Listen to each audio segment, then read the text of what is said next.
நம்ம மாறலன்னு அர்த்தம். மாற்றம் வேணும். அடுத்ததாக நீதிமான் விரும்புகிற காரியம் சீக்கிரம் சொல்லி முடிக்கிறேன்னு கேட்டுக்கொள்ளுங்க.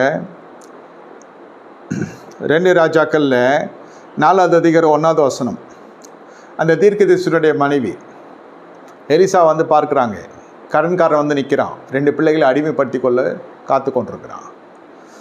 நீதிமான் விரும்புகிற காரியம் என்ன? இதில் கடன் கொடுக்கணும்னு. அந்த மாதிரி நினச்சா அவனை வீட்டில் வச்சுட்டு பின்பக்கமாக 2 பசங்களை கூட்டினு எஸ்கேப் ஆகிட்டுருக்கலாம். என்ன பண்ணுவேன்னு இல்லை, எவ்வளோ தந்திரமான வழிகள் இருக்குது. கடன் கொடுக்கணும்னு ஆசைப்படுறவங்களுக்கு கர்த்தர் அற்புதம் செய்கிறார். கடன் வாங்கின கடன் திருப்பி கொடுக்கணும்னு நினைக்கிறவங்களுக்கு இந்த இரவு வேலையில் அற்புதம் செய்கிறார். நீயோ கடன் வாங்காதிருப்பாய், நீயோ கடன் கொடுப்பாய். நீ கடன் கொடுக்குறியோ இல்லையோ, வாங்கிட்டு திரும்பி கொடுத்துருங்க. பிள்ளைகள் நல்லா இருப்பாங்க.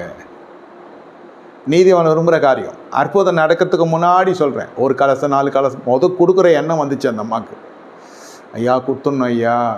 சில பேருக்கு மனசு இருக்கும், சூழ்நிலை இருக்காது. இன்றைக்கி மனசு நல்ல ஆழமாக வச்சுக்கொள்ளுங்க. அது ஒரு முக்கியமான ஒரு காரியமாக வச்சுக்கொள்ளுங்க. கொடுத்த தீரணும். தீர்க்கதரிசி வந்து பார்க்குறா. அப்போவே அவள் தெளிஞ்சிட்டா. சரியான தீர்க்கதரிசி அவர், சரியான அபிஷேகம், சரியான வார்த்தை. இவர் நாகமான்கிட்டே காசே வாங்காத தீர்க்கதரிசி. பொருளாதாரத்திலே அந்த தீர்க்கதரிசிகள் ஜெயிச்சு காட்டினாங்க அந்த காலத்தில். பொருளாதாரம் என்பது பல மடங்கு கீழே இருக்குது. அவர்களுடைய உண்மையும் ஒத்தமும் மேலே இருக்குது வாழ்க்கையில். அந்த மாதிரி ஒரு நற்சாட்சி பெற்ற தீர்க்கதரிசி. போகிறவங்ககிட்டலாம் போய் சொல்ல, உங்களுடைய அடியான் கர்த்தருக்கு பயந்தவன், அந்த மனசுனே நல்ல மனசுதான். என்னமோ தெரியல, இந்த மாதிரி ஒரு தவறு நடந்திருக்கக்கூடாது, நடந்துச்சு. ஆனால் அந்த நல்ல நீதிமானுடைய குடும்பம் பாருங்கள், வாங்கின கடனை திருப்பி கொடுக்கணும்னு நினைக்குது. பிள்ளைகளெல்லாம் அடிமையாக்கி கொள்ள வந்துட்டான் கடன்காரன். கொடுக்கணும்னு நினைக்கிறப்போ உனக்கு கர்த்தர் வானத்தை திறக்கிறார் இந்த இரவு வேலையில். கொடுக்கணும்னு நினைக்கிறது நீதிமானுடைய இருதயம்.